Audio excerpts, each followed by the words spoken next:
반갑습니다. 5월 14일 수요일 아침 시장입니다. 오늘이 14일이죠? 로즈데이입니다. 로즈데이. 5월 14일은 로즈데이. 수요일엔 또 빨간 장미를 하여튼 뭐 그런 날인데요. 네, 기술주는 상승하면서 나스닥을 끌어올리는 모습으로 마무리가 됐습니다. 자, 근데 다우지수 모양이 조금 이상하죠. 0.64% 후반부에 좀 급락하는 모습으로 마무리가 좀 됐고요. 나스닥과 S&P 500은 강한 상승을 보여줬습니다. 전형적으로 경기에 대한 기대감보다도 이 종목에 대한 기대감, 기술주의 성장주에 대한 기대감 이렇게 꽂혀 있을 때 수급이 한쪽으로만 쏠리는 그런 형태의 모습이다라고 볼 수가 있습니다. 지금 일단 경제지표 상황에서는 그다지 신통방통한 내용은 없었을 것이다 라고 볼 수 있는 내용인데, 어제 CPI 지표가 발표가 됐죠. 근데 지표상에서는 분명히 좋은 분위기가 있었을 것 같아요. 근데 금리 인하나 이런 부분이 좀 뒤로 후퇴하지 않았을까 이런 생각도 좀 해보는데, 자, 그렇게 보면은 다우지수가 조금 출렁 있는 건 이해가 될 수 있죠. 근데 나스닥이나 S&P 500은 많이 올랐다. 이렇게 되면은 실질적으로 경기와 관계없이 종목의 상승이 가능성을 보여준다. 즉 관세 협상에 대한 부분들이 그만큼 이렇게 그 기술주, 성장주 쪽에 영향력을 크게 미쳤다. 이렇게 판단을 해보실 수가 있겠죠. 자, 뉴스를 한번 들어가서 보도록 해볼게요. 오늘 증시 상황이 어떤 식으로 마무리됐을까를 한번 봐야 되겠죠. 네, 미국 증시 하루 사이에 봄날로 바뀌었다. 네. 봄날로 바뀌었다. 와, 그쵸. 뭐 분위기가 일단 좋아지면 긍정적인 요소가 나타날 확률이 높아지는 거니까요. 네. 그래서 오늘 시장이 어떻게 됐느냐? 여기 있네요. 뉴욕 증시 관세 휴전에 기술주가 강세를 보였다. 관세 휴전에 따른 기술주 강세. 뭐 아까 말씀드린 거랑 비슷한 것 같아 보입니다. 자, S&P 500 연간 수익률이 플러스로 바뀌었다. 와, 이것도 의미 있네요. 네, 상승할 수 있는 가능성이 있는 것 같아 보이네요. 그죠? 일단 연간 수익률이 플러스로 바뀌었다라는 것만 우리가 생각하면 기대치가 높아질 수 있는 가능성이 높아집니다. 왜냐면 이제 그동안은 마이너스 왔다리 갔다리 하다가 그 다음에 넘어가는 것이 아니라 수익성에 있다가 주가가 단기적 조정을 세게 받으면서 주가 떨어졌었잖아요. 그 다음에 그것을 다 회복해 줬다는 의미가 되기 때문에, 자, 일단은 구덩이를 파고 내려갔다가 다시 올라와서 회복을 해줬다. 자, 그럼 뭐가 되죠? 추가적인 상승이 나타나는 이런 V자 급등 형태의 모습으로 우리가 판단할 수도 있는 얘기가 되는 겁니다. 자, 미중 관세 합의의 훈풍에 힘입어서 주요 빅테크 기업들 중심으로 강세를 이어갔다. 엔비디아는 사우디아라비아에 최신 인공지능 칩 1만 8천 개 이상을 공급한다 라고 얘기가 나오면서 5% 넘게 급등세를 보였죠. 브로드컴, AMD 모든 반도체 종목들 큰 폭으로 상승했고요. 이런 상황이 나타나게 되면 삼성전자, 하이닉스도 크게 상승할 수 있는 모습이 만들어지게 됩니다. 자, 사우디하고 트럼프하고 어제 저녁에 만나서 경제협력 여기에 대한 양해각서 또 이제 체결하는 그 협의문에 이제 뭐 사인하고 막 서로 이제 좋다고 막 그런 얘기 했더라고요. 네, 그래서 그런 부분들 있었는데, 이 경제협력이라는 부분들은 원래 이제 사우디는 미국과 우방이다라고 볼 수 있는 부분이라서 뭐 어제는 뭐 특별하게 중요한 뉴스는 아니었고 아주 훈훈하게 잘 끝나는 그런 느낌이었다라고 보시면 되겠습니다. 네. 자, 미국과 중국이 상대국에 부과한 관세를 대폭 인하하기로 합의하고 미중 간 무역 전 긴장이 완화하면서 위험 선호 심리가 되살아나는 분위기로 가고 있다. 자, CPI 지표가 2.3에서 2.4에서 2.3을 내려온 거죠. 네, 그래서 4년 만에 최저치로 둔화를 했다라는 부분도 긍정적 작용을 했는데, 물가가 내려가게 되면은 일단 금리를 인하를 해야 됩니까? 말아야 됩니까? 이렇게 나올 수 있는데 더 버티기가 될 수도 있습니다. 네, 금리 인하 안 할 수도 있다. 왜? 일단은 실업률도 봐야 되고 또 이제 생산자 물가 PPI 지표도 봐야 되고 요 다음 주 정도에 있는 거죠. 이제 개인 소비 지출 요 PC 지표도 또 봐야 되거든요.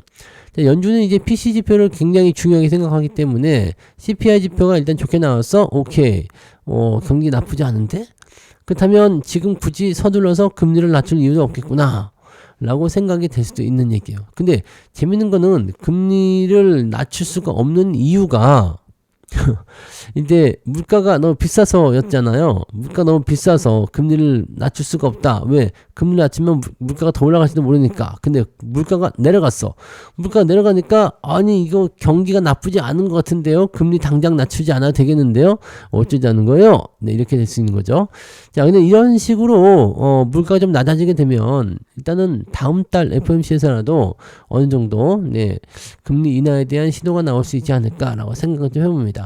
어차피 다음 주에는 점도표가 발표가 되기 때문에 향후에 연준이 어느 식으로 네, 어떤 방향으로 금리를 만들어 갈 것인지 이 부분에 대한 힌트가 나올 수도 있거든요. 그래서 6월 달에 꼭 금리 인하를 하지 않더라도 점도표가 어떻게 나오느냐 이 부분들 보면은 대충 알 수 있을 것이다 라고 볼 수가 있겠죠. 자, 미중 무역 합의는 마치 빙하기에서 하룻밤새에 봄날로 바뀐 것과 같다. 그럴만도 하죠. 증시가 갑자기 훅 변하는 그런 형태의 느낌을 보였기 때문에 그런 부분들 체크해 보시면 될 것 같고, 자, 여기 좋은 얘기가 또 있네요. 네, 미국 재무의 장관이 정부 교체기 중인 한국에서 선거 본격화 전에 매우 좋은 제안을 갖고 왔다.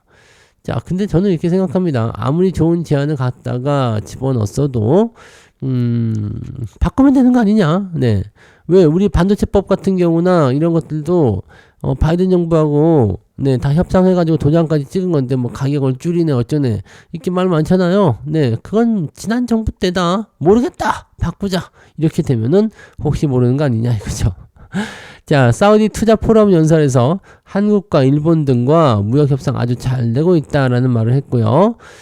미중 무역 관세 협의에 대해서는 상황 악화를 막을 메커니즘을 갖추게 된 것이다. 라는 식으로 아주 자신 있게 얘기합니다.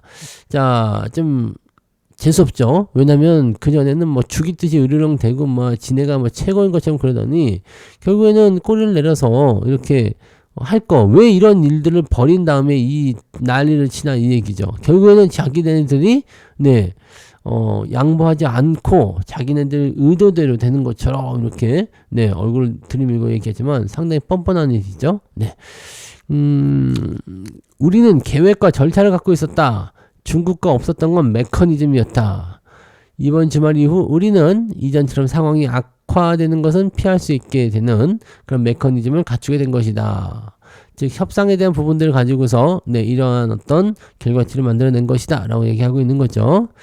자, 논의에 한계가 있느냐는 물음에 모든 것이 논의 대상이다. 즉 논의에 한계는 없다. 이렇게 얘기한 거고요. 다른 거는 이제 뭐 맨날 뭐 이상한 소리도 하고 뭐 크고 아름다운 거 되게 좋아하죠. 네, beautiful 이런 얘기들을 굉장히 많이 써왔단 말이에요. 자, 왜 그러느냐? 약간 뭐랄까 미화하는 또는 자극을 주기 위한 그런 형태의 어떤 미사여구라고 봐야 되나요? 네, 이런 수식어를 자꾸 붙이는 그런 습관들이 있죠. 이번 정부에서 뭐 정말 이건 아름다운 뭐 협상이다, 아름다운 조건이다, 뭐 이런 얘기들 계속 하더라고요. 자, beautiful 되게 좋아해. 네. 그렇고요. 자, 한국, 일본, 인도네시아, 대만 등 아시아 지역의 다른 국가와 협상이 잘 진행되고 있다. 제가 속한 세상의 일들은 아주 잘 되고 있다라고 평가를 했다. 자, 우리는 일본과 매우 생산적인 논의를 했다라고 되어 있고요. 한국은 네, 매우 좋은 제안을 가지고 왔다. 자, 얘네들은 워낙에 네, 뻥을 좀 많이 치는 거고 과장을 좀 많이 해서 부풀려가지고 얘기를 하니까 실질적으로 이제 신뢰가 잘 안 가는 편이죠. 그래서 그런 부분들 일단 감안하고 보시면 좋겠습니다. 근데 어쨌건 간에 이렇게 이런 협상적인 부분에서 관세 부담감을 낮출 수만 있다면 우리는 와인아시죠? 왜 좋은 거지 뭐 라고 볼 수 있는 내용은 될 것 같아 보입니다. 그래서 괜찮구나. 네, 이런 식으로 보시면 될 것 같아 보여요. 네, 이번에 사우디하고 네, 아주 그냥 잘 풀린 것 같은 그런 느낌적인 느낌을 얘가 가지고 있네요. 네, 자, 그런 부분이 있었고, 자, 유상증자. 이거 어제 저녁에 계속 나왔던 이야기 중에 하나인데 이 이야기가 오늘자 뉴스에는 없을 것 같은데 네. 어제자로 넘어가 볼게요. 네, 어제자 뉴스에 보면은 그 2차전지 중에서 그 유상증자가 또 나왔단 말이야. 요거 포스코 퓨처엠 나 떨고 있냐? 2차 개미들, 2차전자 개미들 기습 유증에 포스코 퓨처엠이 기습 유증을 왜 했을까? 네, 시간에서 약세 보일 수밖에 없겠죠. 2차전지 업종에 대한 자금 확보 가능성이 필요하다. 돈이 많이 부족할 수도 있겠죠. 당연하겠죠. 네. 포스코 퓨처엠은 1조 1천억 원 유상증자 발표로 인해 2차전지 업종 주가가 바닥을 다시 다지기 시작할 것을 내다보고 있다. 자, 1조 1천억 원 유상증자. 요즘엔 그 유상증자면 다 조단이에요. 네. 물론 돈이 이렇게 많이 필요해. 네. 물론 장비나 이런 게 비싸겠죠. 네. 그 다음에 장사도 안 됐으니까 이참에, 그런 거, 운영 자금을 좀 쓰자. 이렇게 나왔을 가능성도 있겠죠. 네. 자, 다른 2차전지 업체들도 유증 등을 통해 자금을 확보하게 될 가능성이 높아졌다. 열받는 얘기죠. 네. 그동안 주가가 계속 떨어져가지고 안 그래도 지금 열받아 죽겠는데 여기서 유상증자까지 또 해. 물려있는 상태에서 내가 뭐 어떻게 할 수가 없으니까 유상증자를 받겠지. 자, 두 가지죠. 올라가 있을 때 유상증자 때린다. 자, 이미 주가가 올라가서 다닥다닥 달라붙었는데 여기서 네, 유상증자 때려버려. 그럼 매도를 못하는 거예요. 기대감도 있거니와 내가 꼭지에서 물린 게 또 있으니까 매도를 못하죠. 자, 지금처럼 물려가지고 쭉쭉쭉 내려와 있어. 많이 물려있는데 유상증자까지 같이 또 때린다. 주가 또 빠진다. 자, 주가 단기간에 반등하기 어렵겠다. 네, 이런 결과로 갈 수도 있는 내용이 좀 되는 거지. 야, 이거 참 좋지 않네요. 그죠? 자, 투자 심리 자체가 좋지 않고요. 업황 자체도 분위기가 부정적이다. 수주, 제품, 출하 등이 늦어지면서 회사 운영자금, 투자 여력 등이 없다. 여기 회사 운영자금, 돈이 없으니까 유상증자 하는 것이다. 라고 보시면 되는 거죠. 자, 전기차 캐즘으로 인한 2차전지 사업, 2차 업체들이 굉장히 좀 안 좋은 영향을 받고 있다. 자, 조단위 유상증자 규모는 너무 커요. 그래서 약간 부담스러울 수 있다라고 봐야 될 것 같은데. 자, 현재 이 2차전지 관련주에 대한 투자는 바닥이라고 생각해서 장기 보유하기보다는 단기적인 반등을 노리는 관점으로 접근하는 게 좋다. 뭐 이런 식으로 얘기를 했다고 합니다. 자, 이건 뭐야? 바닥이라면은 장기 보유해야 되는 거 아니야? 근데 바닥이기 때문에 단기 보유해라. 이건 좀 이상한 것 같은, 네, 느낌이긴 한데, 네.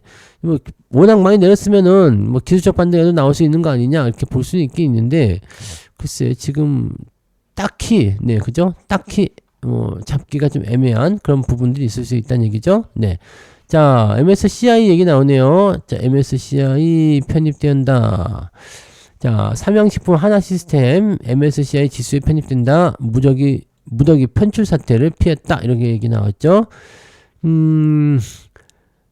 야, 이거 에코프로모티와 NC소프트가 제외가 됐네요. 결국에는 하나 시스템과 삼양식품이 신규 편입되고요. 자, MSCI 한국지수 구성 종목에 이렇게 되었다라고 되어 있습니다. 자, 이제 5월 달에 이제 리밸런싱을 통해서 이제 이게 바뀌었단 말이에요. 자, 그러면 국내 증시 부진으로 편입된 종목은 없었고 11개 종목이 무더기 편출됐었던 지난 2월에 비해서는 그래도 낫다, 괜찮다 라고 되어 있는 거죠. 다른 종목들도 더 들어올 것이다 생각되는데 지금 이거 말고는 또 없나요? 더 들어왔을 것 같은데 이 두 종목밖에 안 됐나 보네. 네. 뭐, 그것도 뭐 어쩔 수 없는 거죠, 뭐. 네.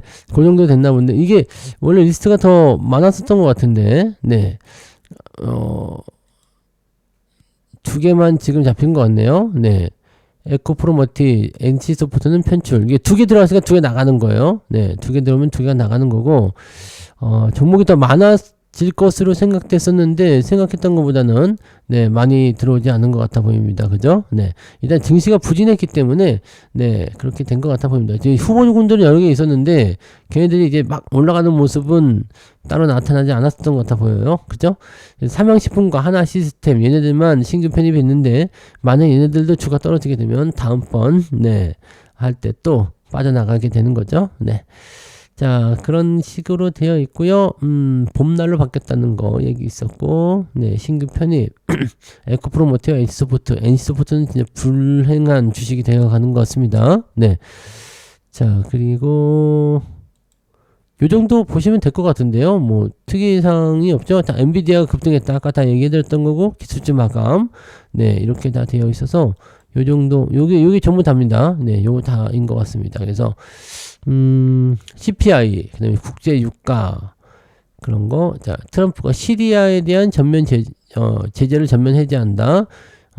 핵 협상이라는 게는 최대 압박. 뭐 등등등 이런 거는 뭐 저거인 것 같은 보이니까요.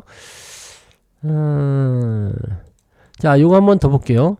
미국 전기차 세액공제 축소 움직임, 2차 전지 하방 압력 커진다. 야, 이거 없이 덮치는 거 계속 나오는 건데. 전기차 세액공제 조기 종료를 추진하고 있다. 인플레이션 감축범이죠. 네. 자, 2차 전지 업체에게 큰 타격이 있을 것이다. 이번에 LG 에너지 솔루션도 이거 없으면은 적자다라는 얘기 또 나왔었는데, 이렇게 되면은 종료가 돼버리게 되면, 네, 이 주가 더 많이 빠질 수 있겠습니다. 자, 바닥이다라는 인식은 이게 주가가 더 올라가야지 되는 부분들이니까, 현재 시점에서는 애매모호한 그런 상황이 좀 되는 거죠. 이제 주가가 더 많이 빠질 수 있다. 2차 전지에게 희망이 없는 것 같은 그런 느낌적인 느낌이 이제 계속 나오고 있어요. 유상증자해서 돈을 조달할 정도까지 된 거고, 금양 소식 아시죠? 금양은 개선 기간을 내년 4월까지 부여를 받았어요. 그리고 나서 잘 해결이 되면 거래가 재개가 되긴 되는데 잘 해결이 될 것 같아 보이지 않죠. 일단은 제가 말씀드린 대로 당장 상장 폐지 못 시킵니다. 하지만 1년 정도 개선 기간 부여하고 슬슬 네, 준비를 해나가는 모습이 될 것이다. 잘 풀리면 좋겠지만 네, 쉽지는 않을 것 같다라는 것이 이제 기본적인 내용이 되는 거죠. 네. 자, 아무튼 그렇다라고 생각해 주시면 될 것 같아 보입니다. 전기차, 2차 전지 이런 쪽은 당분간은 조심을 더 하셔야 되는 것이 맞지 않을까 생각이 되네요. 네, 거기까지 이야기하고 마무리 짓도록 하겠습니다. 자, 오늘 파이팅 하시고요. 좋은 하루 보내시기 바랍니다. 기술주 쪽의 움직임이 좋아서 우리나라는 네, 대형주 쪽 네, 움직임이 상당히 괜찮을 것으로 생각됩니다. 그러면 증시가 어제는 코스닥이었는데 오늘은 또 다시 코스피로 넘어올 수 있는 가능성도 좀 생기겠죠? 그 부분들 체크하시면 되겠습니다. 자, 오늘 파이팅 하시고요. 저는 장중시장 때 오겠습니다. 고맙습니다.